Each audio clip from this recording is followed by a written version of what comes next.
సంగారెడ్డిలో పద్మశాలి సంఘం ఆధ్వర్యంలో నిర్వహించిన వనభోజన కార్యక్రమం ఉత్సాహంగా జరిగింది. ఈ వేడుకలకు ముఖ్య అతిథిగా ఎమ్మెల్యే తనయుడు బీఆర్ఎస్ పార్టీ రాష్ట్ర నాయకులు చింత సాయినాథ్ హాజరయ్యారు. పద్మశాలి బంధువులు, సంఘ పెద్దలను చింత సాయినాథ్ ఆప్యాయంగా పలకరించారు. కార్యక్రమంలో పాల్గొన్న మహిళలకు, పెద్దలకు, యువతకు ధన్యవాదాలు తెలుపుతూ సంఘ ఐక్యతను మరింత బలోపేతం చేయాలని ఆయన సూచించారు. ఈ సందర్భంగా పద్మశాలి సంఘ ప్రతినిధులు చింత సాయినాథ్ సన్మానించి కృతజ్ఞతలు తెలియజేశారు. ఆటల కార్యక్రమాలతో వనభోజన వేడుక సందడిగా ముగిసింది. ఈ కార్యక్రమంలో రాష్ట్ర ప్రధాన కార్యదర్శి మాచాల రామచంద్రరావు, సోమ చంద్రశేఖర్, జిల్లా గౌరవ అధ్యక్షుడు పండరి, అధ్యక్షుడు హరిహర కిషన్, ప్రధాన కార్యదర్శి అశోక్, పట్టణ అధ్యక్షులు కృష్ణ, సత్యనారాయణ, మంజుల, నాగలక్ష్మి, నాయకులు యాదగిరి, సోమ రమేష్, పుండరీకం, సాయి ప్రసాద్, శ్రీశైలం, గడ్డం శ్రీశైలం, శ్రీనివాస్, బలరాం, జనార్దన్, రాజేంద్ర ప్రసాద్, శ్రీధర్, లక్ష్మణ్, మాణిక్ ప్రభు, గోపాలకృష్ణ పాల్గొన్నారు.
ఈ ఫోటో ఉండాలని చెప్పి సంకల్పం తీసుకొని ఈరోజు మనందరికీ ఈ ఫోటోలు ఇప్పిస్తున్నారు.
చేసినటువంటి కుల బాంధవులందరికీ నమస్కారం,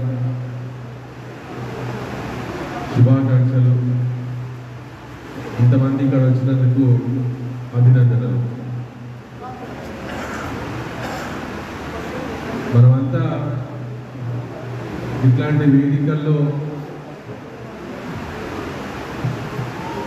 మన ఐక్యతను, సోదర భావాన్ని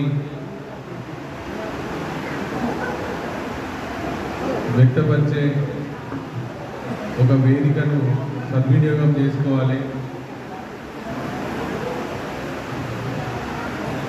కొంచెం దూరం పెరిగింది.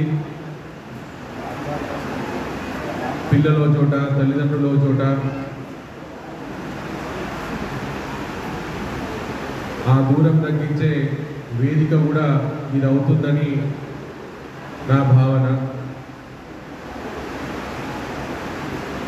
ఇట్లాంటి వేదికల్లో మనమందరం పాల్గొని విజయవంతం చేయాలని, అధిక సంఖ్యలో పాల్గొనాలని మనస్ఫూర్తిగా కోరుకుంటూ ఇక్కడ వచ్చినటువంటి కుల బాంధవులందరికీ పేరు పేరున నమస్కారం తెలియజేస్తూ సెలవు.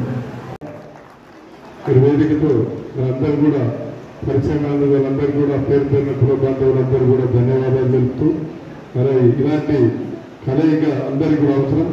మరి మన కులంలో కూడా మనం అందరం కూడా అన్ని రంగాల్లో ముందుకు నడవాలి.